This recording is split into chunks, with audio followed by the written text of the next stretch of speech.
안녕하십니까. 학생을 에이스로 만들어주는 영어학원 A.영어학원의 이명현 원장입니다. 여러분 다 그 1부는 잘 보고 오셨나요? 이제 1부에 이어서 저희 2부에서는 가장 우리 학생들이 대학을 가는 데 있어서 현실적인 도움과 조언을 해줄 수 있는 저희 학생 2명을 모셔놓고 인터뷰를 진행을 하도록 하겠습니다. 그 중에 먼저 우리 첫 번째 학생으로 홍지호 학생을 먼저 자리에 모셨는데 일단 간단하게 자기소개를 한번 해주시겠어요? 네, 안녕하십니까. 저는 학생부 종합전형으로 서울대학교에 합격한 홍지호라고 합니다. 반갑습니다. 그래서 우리 이제 홍지호 학생은 혹시 지금 서울대에 합격을 했지만 또 그 외에도 혹시 어떤 학교들을 합격했는지 네. 우리 영상을 보시는 분들께 좀 얘기해 주실 수 있나요?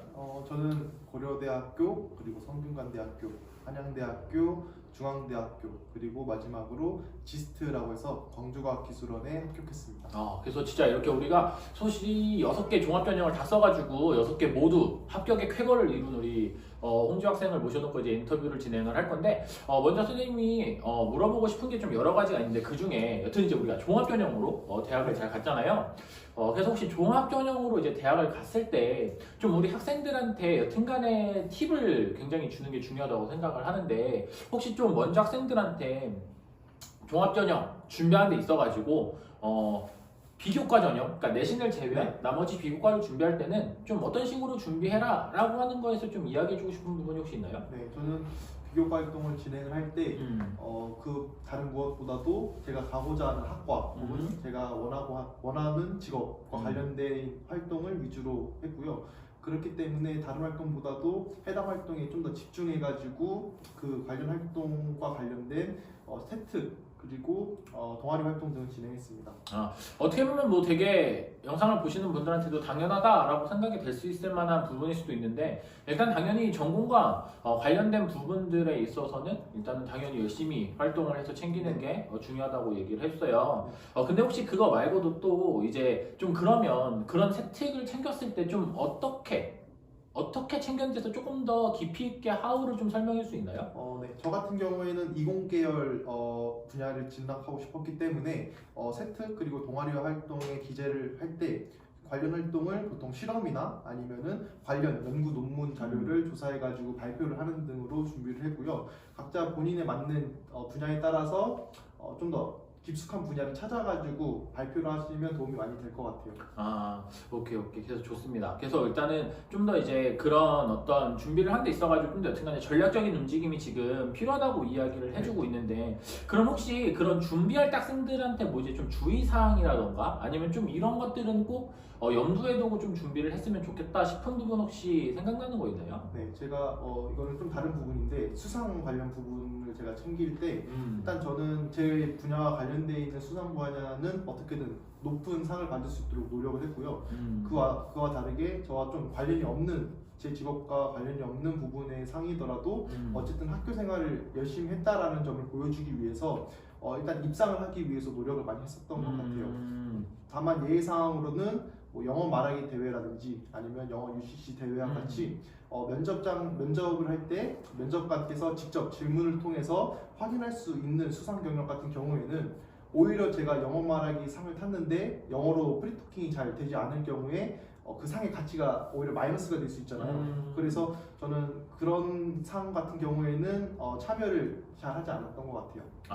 그러니까 일단은 우리 학생들이 이제 수상 경력도 되게 중요하니까 많이 준비하는 게 당연히 좋은 건 맞는데 일단 첫 번째로는 전공과 관련된 것들은 당연히 무조건 좋은 걸 타기 위해서 노력을 하되 전공이랑 좀 관련이 없는 것들이더라도 내가 평소 학업에 꼭 전공 분야뿐만 아니라 다른 것들도 좀 집중을 하고 있다 라고 하는 걸 좀 어필하는 게 근데 또 이제 반대로 면접을 볼 때나 독이 될 수 있는 그런 이제 영어 말하기 같은 경우는 일부러 좀 안 하기도 했다 라고 하는 여튼간 좀 이제 마구잡이식보다는 좀 전략적인 움직임이 계속 중요하다는 얘기를 하고 있는 거네요. 그러면 혹시 좀 더 그런 동아리 활동을 하는 데 있어서 구체적으로 좀 고등학교 생활 때 어떤 동아리 활동들을 했는지 좀 이야기해 줄 수 있나요? 저 같은 경우에도 그 창체 동아리 활동뿐만 아니라 영재학급이나 아니면 학생회 활동 같은 자유 동아리 활동도 많이 진행을 했는데요.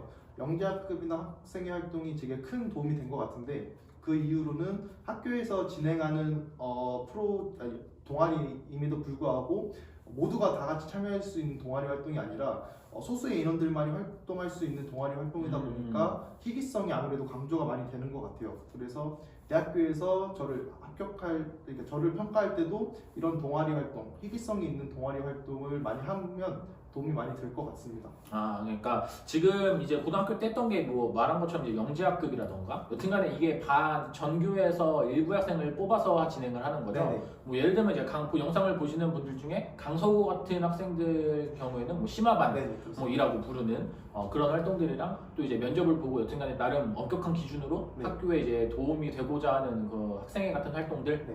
여튼 이런 희귀한 필드 활동들로 좀 나의 경력을 채워나갔다라고 볼 수 있겠네요. 오케이. 혹시 그러면 우리 학생들이 이 수시를 준비할 때 있어서 좀 놓치고 있는 부분이나 절대로 좀 이런 허와실이라고 해야 될까? 미센트루스 같이 네. 좀 잘못 착각하고 있는 부분, 그런 부분 좀 이렇게 당부해주고 싶은 부분도 있나요? 네, 저는 지금 학생부 종합전형에 합격했기 때문에 관련 들어서 살짝 말씀을 드리자면 그 많은 학생들이 착각하고 있으신 부분 중에 학생부 종합전형은 비교과 활동이 거의 대부분으로 중요하다라는 인식을 가지고 계신 분들이 계세요. 하지만 학생부 종합전형은 말 그대로 학생부를 종합적으로 평가를 하는 전형인데 학생부라는 그 문서 안에는 여러 가지 활동들 있지만 내신 활동 역시 포함되어 있거든요. 그 1학년, 2학년, 3학년까지 내신 성적이 그쵸. 들어가 있기 때문에 학생부 종합전형이라는 곳에서 내신을 결코 평가를 안 할 수가 없을 것 같아요. 그래서 제가 생각하기에는 학생부 종합전형에서 내신 역시 중요하고 비교과 활동 같은 경우에는 그 내신에다가 플러스 알파와 같이 보너스 점수를 준다는 느낌인 것 같거든요. 그래서 만약 학종을 준비하시는 여러분들도 내신은 절대 포기 안 하셨으면 좋겠어요. 그리고 수능 점수 역시 끝까지 본인이 노력하셔가지고 좋은 점수를 받아야 한다고 생각을 합니다. 혹시 그러면 이제 뭐 수능을 꼭 계속 준비해야 된다라고 얘기하는 이유가 혹시 있나요?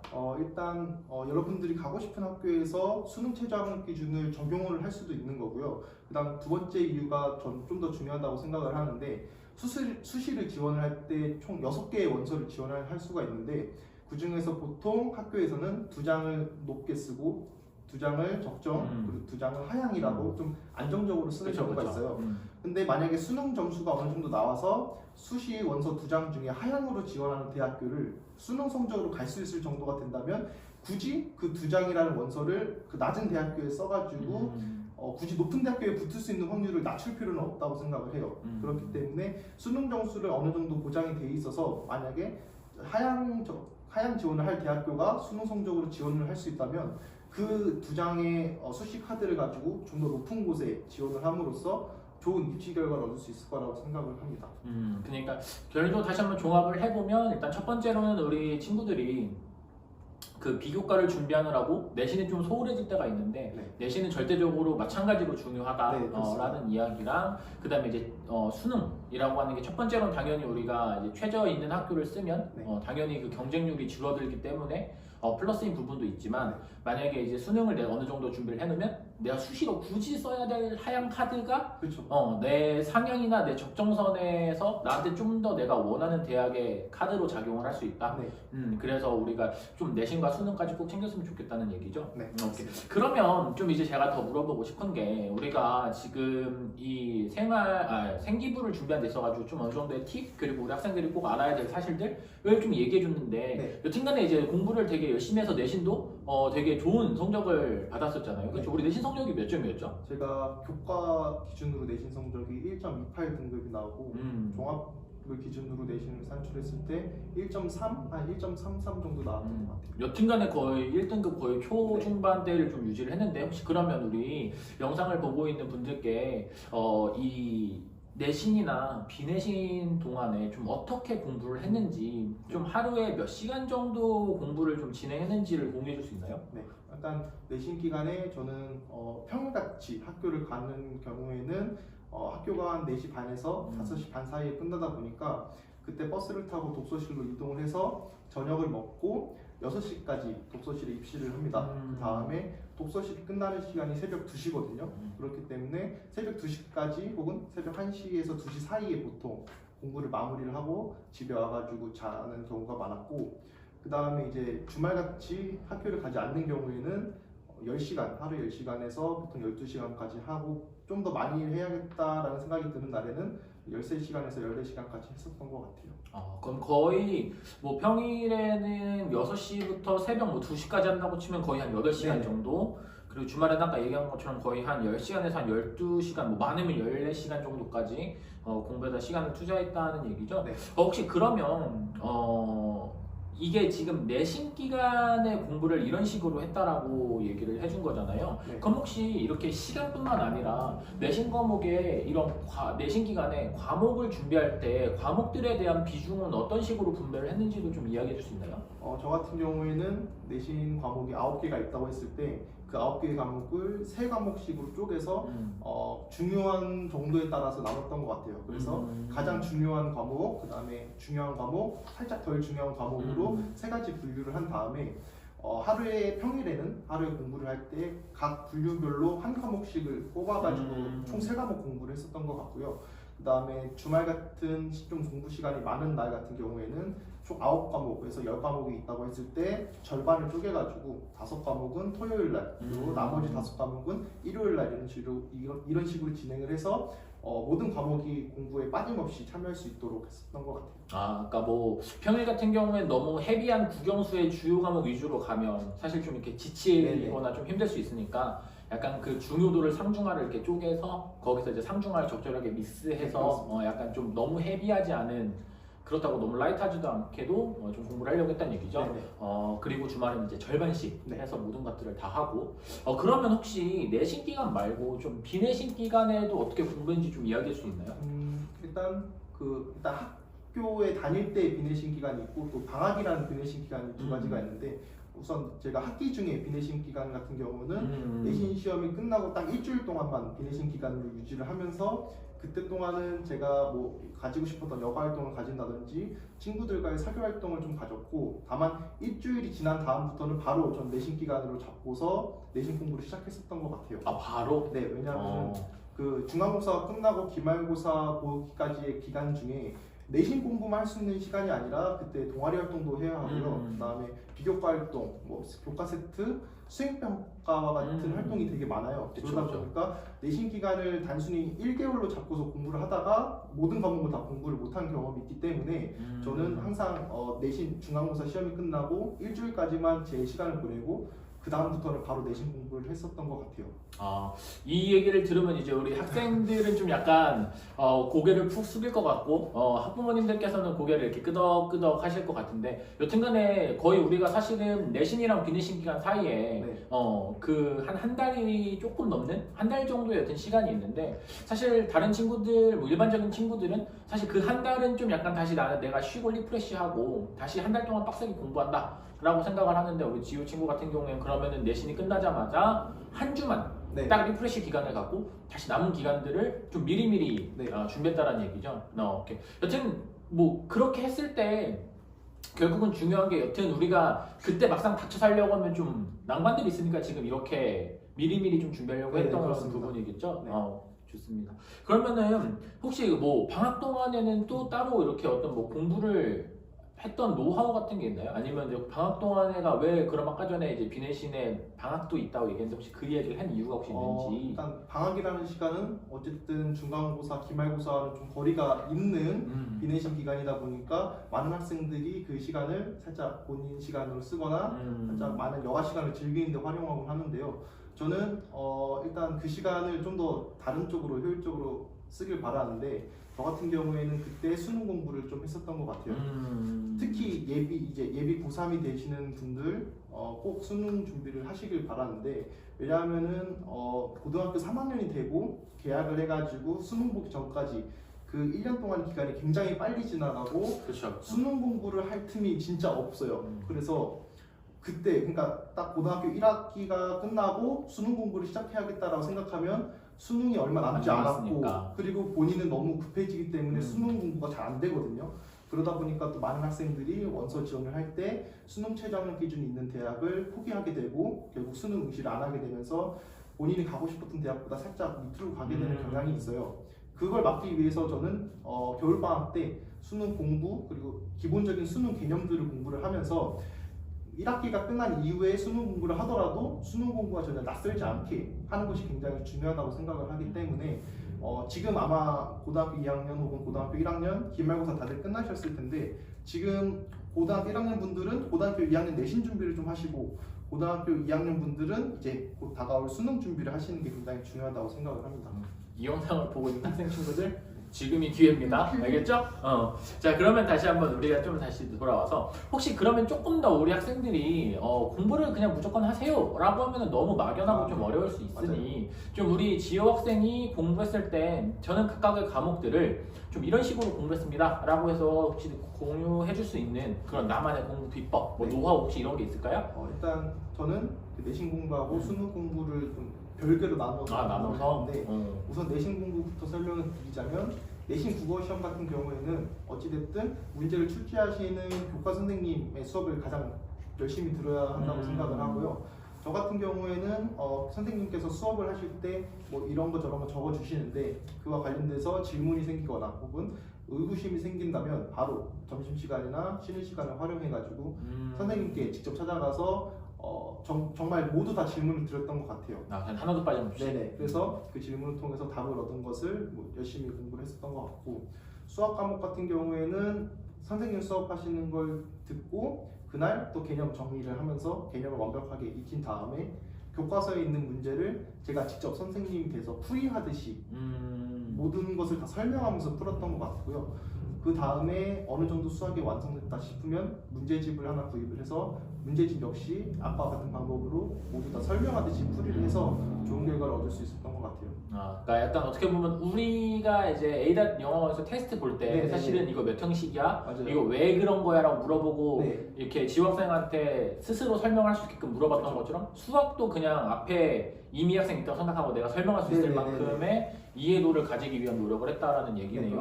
혹시 그러면 탐구 같은 경우는 좀 어떻게 공부를 했어요? 저는 개인적으로 추천드리고 싶은 방법이 하나 있는데 바로 탐구는 그 백지복습이라는 공부 방법을 진행하는 건데요. 백지복습법이 뭐냐면 일단 먼저 탐구와 관련된 그 과목과 관련된 개념을 공부를 한 다음에 관련 개념을 교과서나 어떤 참고서 1절 참고하지 않고 오로지 머릿속에 있는 내용만으로 A4 용지를 하나 꺼내서 이렇게 끄적끄적하면서 복습을 해보는 방법이에요. 이 방법이 좋은 점이 뭐냐면 본인의 머릿속에 있는 내용만을 가지고 복습을 하다 보니까 좀 더 기억이 더 잘 남는 경우가 있어서 제가 이 공부 방법을 시행하고 나서부터 성적이 잘 나왔었던 것 같아요. 사실 이 백지복습이라고 하는 게 우리 학생들 A단 영어학원 다니는 학생들한테도 처음에 뭐 스타트업이나 빌드업 배우는 친구들한테 좀 꼭 해보라고 이야기를 하는 부분인데 사실 친구들이 많이 싫어하죠. 왜냐면 이걸 다 처음부터 끝까지 써야 되니까. 어렵죠. 그렇죠. 그래서 그러다 보니까 좀 어려워하는데 그만큼 효과는 확실한. 효과는 엄청 확실한. 그렇죠. 그런 방법이네요. 그럼 혹시 내신 말고 수능에서도 혹시 좀 우리 학생들한테 각 과목마다 이렇게 좀 공부하면 좋겠어요 라고 이렇게 노하우를 좀 전수해 줄 수 있는 게 있나요? 일단 수능도 각 과목별로 이렇게 나눠서 설명을 드리자면 국어 같은 경우에는 일단 저 같은 경우는 기출 문제를 많이 푸는 걸 추천해요. 그래서 기출 문제를 많이 풀어서 그 수능을 직접 수능 문제를 만드는 기관인 평가원 교수님들의 문제를 내는 방식이 있거든요. 그 방식을 여러분들이 직접 익히고 그 다음에 그걸 바탕으로 해서 여러분들 자신만의 국어 풀이 방식을 세우는 것이 중요하다고 생각을 하고요. 그 다음 수학 같은 경우에는 개념을 먼저 확실하게 숙지한 다음에 이거는 기출 문제를 포함해서 뭐 문제집 혹은 엔제, 사설 모의고사 같은 것들을 전부 다 풀어봄으로써 많은 문제를 접하는 것이 중요하다고 생각합니다. 영어 같은 경우에는 이제 여기 A닷 학원의 커리큘럼 저는 그대로 따라가고요. 탐구 과목 같은 경우에는 제가 이제 과학 계열이다 보니까 과학 탐구를 준비를 했는데 과학 탐구를 공부하실 때 역시 아까 제가 말씀드린 백지복습법이 되게 효율적이었던 것 같아요. 그래서 저는 개인적으로 백지복습하고 개념을 완벽히 익힌 다음에 EBS에서 1월달 그리고 6월달에 수능 특강 그리고 수능 완성이라는 책이 나오게 되거든요. 둘 다 약간 엔젤 같은 문제집 개념인데 두 문제집을 차례로 푸시고 그 다음에 수능 보기 한두 달 전에 추가로 발행이 되는 EBS 봉투 모의고사가 있습니다. 그 봉투 모의고사를 구매를 해가지고 풀어본 결과 탐구 과목 같은 경우에는 1등급이 안정적으로 나오게 되는 뭐 47에서 48점의 점수대가 나왔었던 것 같아요. 그러니까 이게 어느 정도 뭐 국어 같은 경우에나 뭐 저희 이제 영어도 마찬가지지만 이 평가원의 기조랑 사설 모의고사랑 좀 차이가 사실은 미묘하게 차이가 있어요. 있다 보니까 막상 이제 사설 모의고사를 많이 풀어도 막상 수능에 가서는 좀 이질감이 느껴질 수 있으니 살짝 느껴질 수 있어요. 일단 기출 문제를 좀 우선적으로 많이 풀어보고 네. 평가원의 기조를 익히되 이제 수학 같은 경우에는 사실 뭐 어떤 기조라고 할 게 딱히 없으니 그냥 그렇습니다. 개념만 익히면 많이 풀어보면 도움이 된다. 네. 그리고 탐구는 아까 말한 것처럼 일단 백지복습을 한 기본적인 개념을 토대로 마찬가지 문제를 많이 푸는. 그러니까 결국은 사실은 되게 공부했어가지고 뭔가 기교를 부렸다라기보다는 사실은 그냥 되게 기본에 충실한 그런 좀 공부 방법들이었던 것 같네요. 오케이, 감사합니다. 그래서 혹시 마지막으로 우리 학생들한테 좀 해주고 싶은 말 혹시 있는지?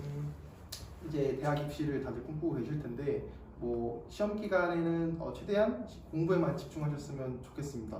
뭐 시험 공부를 하고 나서 뭐 자기 전에 잠깐 게임을 한다든지 본인만의 여가 시간을 가지시는 학생들이 많으실 거예요. 근데 그러다 보면은 공부한 내용이 그 노는 혹은 여가 시간에 있었던 내용하고 섞여가지고 잘 기억이 나지 않더라고요. 제 개인적인 의견으로는. 그래서 저 같은 경우에는 시험 기간에 정말 딱 공부만 하고 바로 자고 뭐 일어나가지고 다시 공부를 하는 식으로 공부를 계속하는 시스템을 구축을 해가지고 공부했던 내용이 까먹지 않도록 했었던 것 같고요. 그렇기 때문에 여러분들도 시험 끝나고 충분히 마음껏 놀으셔도 되니까 공부하실 때는 공부에만 집중하셔가지고 좋은 결과 얻으셨으면 좋겠습니다. 그래서 결국 선택과 집중이라고 하는 거를 다시 한번 얘기해 주셨습니다. 인터뷰는 고생하셨고요. 네. 저희 이제 첫 번째 서울대 학생 인터뷰는 여기서 마무리하겠습니다. 감사합니다.